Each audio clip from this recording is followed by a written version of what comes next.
I've always said that I didn't think this was the right approach to negotiate in secret some of the most important decisions this nation has to make. In truth, we've never been in a more severe financial condition than we are today. Many remember the government shutdown in the 90s and the fact that the nation ended up out of that difficult, contentious time balancing the budget in 3 years. Well, I studied the Budget Committee as the presiding officer, as an able member of the Budget Committee. We know it's not going to be easy. Gimmicks are unacceptable. Any plan that's presented to this floor, however it comes forward, must be free of gimmicks and accounting tricks. It must be honest, an honest budget, fact-based budget. Additionally, raising the debt ceiling should not be accomplished by tax hikes. A punishing tax increase would not only threaten the needed growth that we have to have in our economy, it would also give a free pass to the egregious overspending in Washington. It would bail out the big spending excesses that have occurred here. Cutting spending restores economic confidence and makes room for the private sector growth. Studies show such an approach results in more significant deficit reduction. Cutting spending allows us to pursue a more competitive tax code. Hiking taxes is a less successful way to trim the deficit. It just is. That's reality. Hiking taxes punishes families for the waste of Washington, and it perpetuates our bloated government that needs to be trimmed and whipped into shape.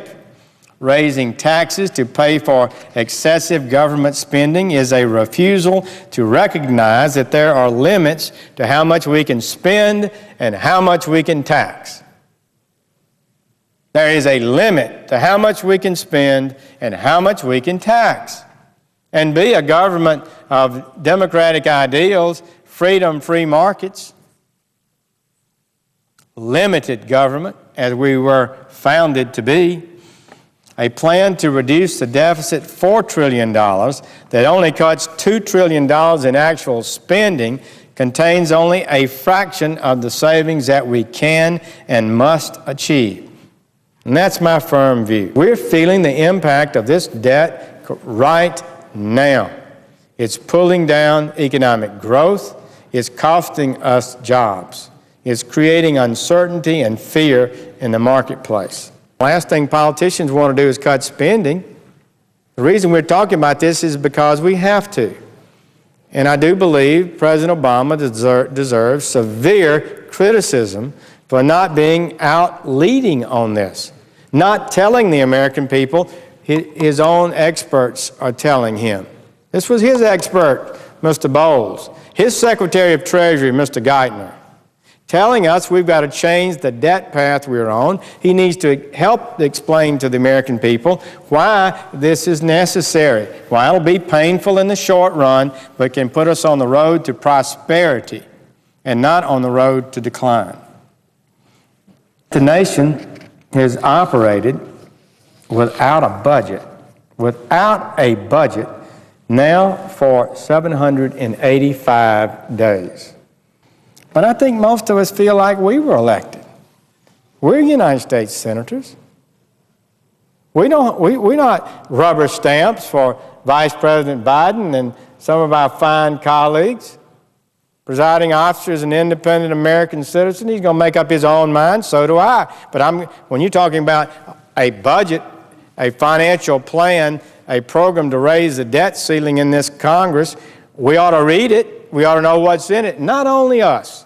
The American people should know what's in it. So I'm worried and have been worried that if they reach an agreement, even if it's a somewhat good agreement, I don't expect it to be a great one, but a decent agreement is made, it's going to be brought forward and we've got to pass it within days because of panic that we have an economic problem if we don't raise the debt limit and we can't spend so much money.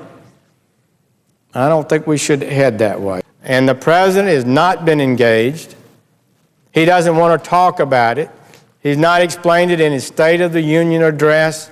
He's not really talked to the American people consistently about why his own Debt Commission chairman, Mr. Erskine Bowles, says we're facing the most predictable economic crisis in our history. No, he doesn't want to talk about that. Why?